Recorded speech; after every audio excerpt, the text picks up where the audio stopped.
একজনের বেতন 50% বৃদ্ধি পেয়েছে এবং পরবর্তীকালে 20% কমেছে, আসল বেতন থেকে তার বেতন কত শতাংশ বেড়েছে?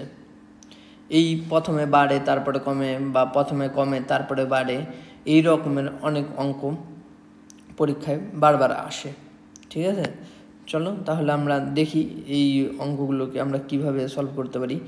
তো প্রথমে আমরা শর্টকাট ট্রিক দেখব, পরে এখানে কনসেপ্টও দেখে নেব। ঠিক আছে, তো দেখে নিই তাহলে এটা কি করে সম্ভব। তাহলে হচ্ছে চলো ধরি তার বেতন ছিল 100 টাকা, 100 টাকায় 50% বৃদ্ধি পেলো, মানে 50 টাকা বাড়ে। তাহলে তার বেতন কত হয়? প্রথমবার বৃদ্ধি পাওয়ার পর প্রথমবারে হয় 150 টাকা। ঠিক আছে, আর 150 টাকার হচ্ছে 20% কমে। 150 টাকার যদি 20% হয় তাহলে সেটা হবে কত? 30। তাহলে এখন তার বেতন কত? 120 টাকা। ঠিক আছে, আর তার প্রথমে বেতন কত ছিল? প্রথমে বেতন ছিল হচ্ছে গিয়ে 100 টাকা। তো 100 টাকা থেকে বেড়ে হয়েছে 120 টাকা। তাহলে কত পার্সেন্ট বৃদ্ধি? এটা হয়ে যাবে অপশন এ, 20% বৃদ্ধি। চলো এখন যদি তুমি কনসেপ্ট দেখো যে বেতন, এটা হচ্ছে প্রথম বেতন ছিল হচ্ছে 100 টাকা। ঠিক আছে, এখানে কি হয়? এখানে হচ্ছে বৃদ্ধি হয় কত?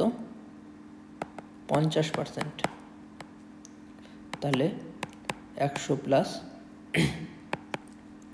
100 50%, 50% মানে কি? এই তো এটা কাটবো। তাহলে 100 প্লাস 50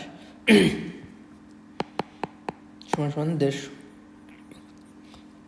এটা প্রথমবার বাড়ার পর, আর পরবর্তীতে হচ্ছে 20% কমে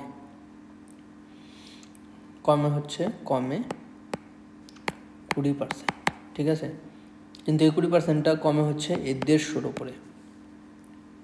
তাহলে 150-র উপর যদি 20% কমে তাহলে সেটা কি হবে?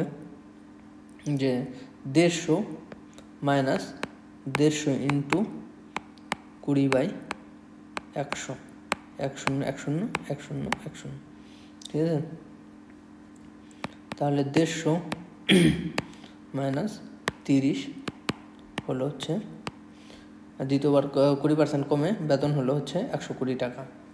তো এখান থেকে এটা 100 টাকায় কত টাকা বাড়লো এটা দেখতে হলে আমাকে এটা দেখতে হবে যে কত শতাংশ বেড়েছে। আচ্ছা, কত শতাংশ বলেছে, তাহলে এইভাবে দেখতে পারি 100 টাকায় 120 টাকা, তো এই 20 টাকা বেড়েছে হচ্ছে 100 টাকার উপর। ঠিক আছে, তাহলে এটাকে আমাকে পার্সেন্টেজ করতে হবে। তো গুণ করবো আমি 100 দিয়ে, 2 শূন্য কাটলো, তাহলে 20% হয়ে গেল। হ্যাঁ, তাহলে অপশন আমার এটাই।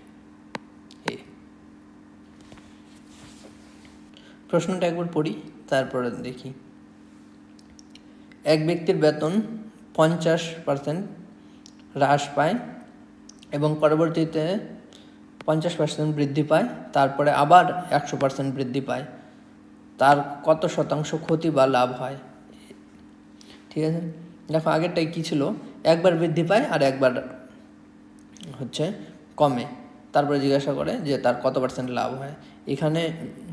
এখানে কি বলেছে? এখানে প্রথমে কমে, তারপর বৃদ্ধি পায়, তারপরও বৃদ্ধি পায়, তারপর জিজ্ঞাসা করছে যে তার ক্ষতি হয়েছে না লাভ হয়েছে, আর ক্ষতি হলে সেটা কত পার্সেন্ট, আর লাভ হলে সেটাই বা কত পার্সেন্ট।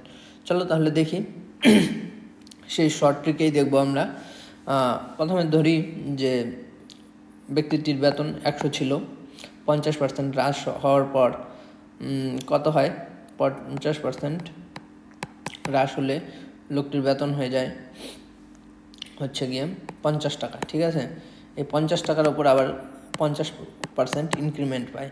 50 টাকার উপর যদি 50% ইনক্রিমেন্ট পায় তাহলে সেটা হচ্ছে 25 টাকা। তাহলে এটা হচ্ছে প্রথমবার পর্যন্ত এই পর্যন্ত এলো, হ্যাঁ 75 টাকা। আর 75 টাকার উপর আবার 100% বৃদ্ধি পায়। আবার 75 টাকার যদি 100% আমি দেখি সেটা হবে 75 প্লাস 75, এটা হয়ে যাবে আমাদের 150। আর যদি আমাদের এই প্রথম ব্যক্তিটির বেতন যদি ছিল 100 টাকা, এই 100 টাকা থেকে যদি 150 টাকায় হয়, একবার হ্রাস আর দুবার বৃদ্ধি পাওয়ার পর, তাহলে তো তার ক্ষতি হওয়ার কোনো চান্সই নেই, ঠিক আছে? তাহলে তার লাভই হবে। তাহলে এই অপশন এ ক্ষতি এটাও হবে না, আর অপশন ডি ক্ষতি এটাও হবে না। তাহলে লাভই হয়েছে। লাভ হয়েছে হচ্ছে আমার 100 টাকার মধ্যে 100 টাকা থেকে 150 টাকা হয়েছে, মানে 100 টাকার ওপর আমার 50 টাকা লাভ হয়েছে। তাহলে এটা শতকরা মান হয়ে যাবে এটার 50%, ঠিক আছে?